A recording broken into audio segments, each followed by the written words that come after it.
Hola, ¿qué tal amigos? ¿Cómo están? Bienvenidos a una tarde llena de emociones, llena de aventura, llena de amor y desamor, de intriga en fisiología. Bien, en el anterior video habíamos visto la estructura de la membrana celular, que es un tema muy importante que lo tienen que saber para entender ahora lo que es el transporte a través de la membrana celular. ¡Cha, cha, cha, chan! Ok. Pero antes saluditos a Kat Mix, a Adele Gago y a Francisco Santalla, gracias por escribir. Y un saludo especial a los estudiantes del segundo año de la Facultad de Medicina de la Universidad Mayor de San Simón. Y además un saludo muy especial a Marquitos desde Chile, desde Santiago de Chile, gracias por escribir, gracias por apoyar y animar este proyecto. Bien. Generalidades, veamos qué es importante y para qué es importante el transporte a través de la membrana celular. Fíjense. Miren, los gases que todo el tiempo nosotros tenemos que respirar y que las células tienen que utilizar para su metabolismo, pues tienen que ser eliminados y tienen que ser adquiridos de alguna forma, ¿sí? Estos van a depender de algunos gradientes, pero fíjense qué pasa a nivel celular. A nivel celular tenemos un medio extracelular e intracelular. El oxígeno, por ejemplo, que llegue de los pulmones, pues va a estar en el medio extracelular y tiene que atravesar al medio intracelular para que se utilice en el metabolismo. En cambio, el dióxido de carbono tiene que salir porque es resultado final del metabolismo y tiene que ir a eliminarse juntamente con las expiraciones, ¿ok? Entonces, hay un cambio, hay un transporte a través de la membrana que va a permitir eso, ¿se dan cuenta? Ahí vemos un ejemplo. Otro ejemplo, fíjense, es cuando nos alimentamos y estos alimentos llegan al intestino y tienen que absorberse. Y al absorberse pasar a la sangre y llegar a la célula. ¿A dónde van a llegar primero? Al medio extracelular. Por ejemplo, la glucosa. Pero la glucosa no puede pasar tan fácilmente como el dióxido de carbono y el oxígeno. Esta se va a valer ¿de qué? Se va a valer de un transportador, un carrier, que va a permitir su paso. Pero igual de todas maneras hace ¿qué? El transporte de membrana celular. Y miren, vamos más a profundidad. A nivel atómico, el sodio y el potasio, fíjense, son los electrolitos más importantes de los cuales vamos a hablar hasta en el siguiente video, que es potencial de membrana, así es que no se lo pierdan. En el medio extracelular hay más sodio y en el medio intracelular hay menos sodio. Y lo contrario sucede con el potasio, hay más en el medio intracelular y en el medio extracelular hay muy poco. Entonces, como ustedes se darán cuenta, ¿por qué existe esta diferencia de mayor aquí, menor aquí? Es porque hay un transportador en esta membrana que está cumpliendo esa función de darnos esta diferencia de concentraciones. ¿Ok? Y lo vamos a ver con más detalle. Yo sé que esto es horario de protección al menor. Pero fíjense, a ver, ¿por qué también es importante? No porque se saque sangre de aquí nunca se saca sangre. Pero imaginemos que vamos al revés, le estamos introduciendo más bien un fármaco a este paciente. Y ese fármaco, al igual que las moléculas en el cuerpo, se van a comportar como ¿qué? Como sustancias que tienen que atravesar la membrana celular para producir un efecto, ¿no? Los fármacos. Entonces, ¿qué pasa? ¿Es importante conocer el transporte? Sí, porque vamos a ver si estos fármacos van a producir el efecto deseado. Vamos a ver si es que la dosis es adecuada, etc. Bien. Dos tipos de transportes. El transporte pasivo y el transporte activo. El transporte pasivo, como su nombre lo dice, es un transporte muy sencillo, es un transporte que además no requiere de energía. En cambio, el transporte activo requiere de energía, es un sistema mucho más complejo. Y, atención, de este cuadrito que vamos a tener a continuación, pues salen la mayoría de las preguntas en los exámenes. Siempre se suele preguntar de acá. Entonces, mucha atención y adelante. Ubicación. ¿Dónde se produce el transporte pasivo? En la bicapa fosfolipídica y en algunas proteínas transportadoras. En cambio, el transporte activo siempre se produce en proteínas y estas pueden ser en su mayor cantidad bombas. ¿Ok? Vamos a la dirección del flujo de las sustancias. Fíjense, estas sustancias van a fluir de un lugar de mayor concentración a un lugar de menor concentración. Ese transporte es el transporte pasivo. No requiere energía, es simplemente la cantidad de sustancias que está aquí es mayor. Esto se conoce como energía cinética de movimiento. Por lo tanto, van a tratar de igualarse a este lado que es menor. Y esto se conoce como el gradiente de concentraciones. ¿Qué quiere decir gradiente? La diferencia de concentraciones de un lugar de mayor concentración a un lugar de menor concentración, ¿ok? En cambio, en el transporte activo lo que sucede es lo contrario. Hay un flujo de un lugar de menor concentración a un lugar de mayor concentración, ¿ok? Y esto entonces, ¿a qué se debe? A lo siguiente, al gradiente, en este caso, el gradiente, las moléculas se transportan a favor del gradiente de concentración. En cambio, en el transporte activo, las moléculas se transportan en contra del gradiente de concentración, ¿ok? En contra del gradiente de concentración. Bien, veamos ahora la energía, el uso de energía. El transporte pasivo no utiliza, fíjense, depende de qué, simplemente de la energía nada más de las moléculas para pasar de un lado a otro, ¿ok? Del gradiente.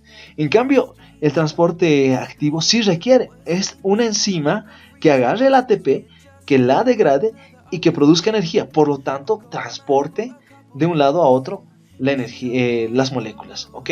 Bien, el transporte pasivo puede hacer este movimiento por la bicapa para algunas sustancias, por algunos canales para otras sustancias.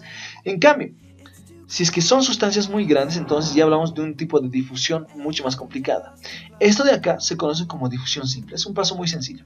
En cambio, la difusión facilitada se va a producir gracias a que hay moléculas que tienen que pasar de un lado a otro siguiendo su gradiente, pero no pueden hacerlo porque son muy grandes, son lipófobas, etc. Entonces, ¿qué sucede? Hay una proteína que va a facilitar este transporte. Por eso este transporte se conoce como difusión facilitada, porque hay alguien lo facilita. En cambio, el transporte activo primario sí requiere energía, sí va a generar un gradiente, sí va a ir en contra de un gradiente, van a dar contra la marea, en otras palabras. Y miren, lo que genera este lado, fíjense, aumento de la concentración de estas moléculas, por lo tanto nos genera un gradiente. Si existe un gradiente, entonces la historia natural es que estas moléculas pues tiendan nuevamente a ir al lado que tiene menor concentración. Si hay una molécula que se une a esta, pues las dos pasan. Y se está utilizando esta energía metabólica residual para que se transporte la otra molécula. Y eso se conoce como el transporte activo secundario. Veamos ahora la difusión simple. Bien, ¿qué pasa en la difusión simple? Recordemos que la difusión simple, ya la hemos visto, va a depender de muchas cosas. Las moléculas siempre tienden a difundir, ¿sí? Especialmente aquellas que son gaseosas. Esas moléculas pues van a tratar de ocupar el espacio donde se encuentran. En la membrana celular sucede casi lo mismo. Las moléculas de un lado tratan de igualarse a la cantidad de moléculas que esté en el otro lado, ¿ok? Bien, ¿de qué depende? Depende de lo siguiente, del gradiente de concentración. Si hay un gradiente mayor en un lado, pues las moléculas tienden a difundir al otro lado fácilmente. ¿De qué más? De la solubilidad de estas moléculas. Si algunas son liposolubles, por ejemplo, los gases pueden atravesar fácilmente la membrana celular. En cambio, las que son hidrosolubles pueden disminuir y es muy difícil que pasen, ¿ok? Bien, ¿de qué además depende? Del tamaño de las moléculas. Las moléculas, si son muy pequeñas, pueden atravesar fácilmente. Pero miren acá, estos son los famosos electrolitos. Estos son moléculas pequeñas, son átomos en realidad, pero tienen carga. Y al tener carga no pueden pasar ese segmento que es no polar de la membrana celular, por lo tanto requieren de un pasaje especial, ¿ok? Bien, es del grosor de la membrana. Si la membrana es muy gruesa, pues las moléculas estarán en difundir y también depende de la superficie. Si el tamaño de la membrana es muy grande, entonces más moléculas pueden difundir y eso es de lógica. Esto se llama la ley de Fick, que nos habla de la difusión de sustancias a través de la membrana. Esto se conoce como la permeabilidad. ¿Qué moléculas entonces pueden atravesar la membrana celular por difusión simple? Aquellas que son liposolubles, no electrolitos, por ejemplo los gases, que atraviesan fácilmente la membrana celular, y las moléculas pequeñas. Aquellas que son electrolitos y agua, o sea, hidrofílicos, y que son muy grandes, no van a poder atravesar fácilmente como los gases. Entonces, hablamos de canales que puedan facilitar su transporte. ¿Qué canal nos interesa saber acá? Aquellos que tienen compuerta y aquellos que no tienen compuerta. Ahora miren, los sin compuerta, por ejemplo, son las oncoporinas, que permiten el paso del agua fácilmente a través de la membrana celular, como por ejemplo lo que sucede en el riñón. O son canales que permiten la fuga de cationes, ¿sí? Bien, aquellos que son con compuertas, recuerden que son proteínas que van a evitar el paso de estos cationes, en este caso, ¿no? O de las moléculas que puedan fluir. ¿Qué sucede con estas? Pueden modificar su estructura y permitir el paso, ¿sí?